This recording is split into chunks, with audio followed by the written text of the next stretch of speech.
સાબરકાંઠામાં યુવકના હાથ બાંધી જારમાં માર મારતો વિડીયો વાયરલ। હિંમતનગરના આગિયોલ ગામે એક યુવકને હાથ બાંધી પીઠ પાછળ માર મરાયો।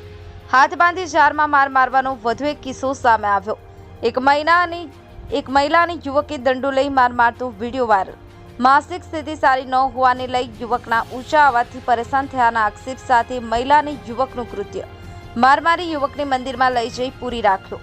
5 દિવસ અગાઉ ભિલોડા સ્ટેટ હાઈવે પર અસામાજિક તત્વોએ જારમાં દંડાવાળી કરી। સાબરકાંઠા જિલ્લામાં દિન પ્રતિદિન બની રહી છે ઘટના। ગામભોઈ સહિત જિલ્લા પોલીસ તંત્ર સામે ઉઠ્યા સવાલ। ગામભોઈ પોલીસે મહિલા અને પુરુષ વિરુદ્ધ ગુનો નોંધી આગળની તપાસ હાથ ધરી। Bureau report Mohsin Memon, Sabarkantha today news, Ramesh સત્યની સાથે। રોજે રોજના સમાચાર જોવા અમારી ચેનલ લાઇક કરો, સબસ્ક્રાઇબ કરો અને બેલ આઇકોન પર ક્લિક કરો।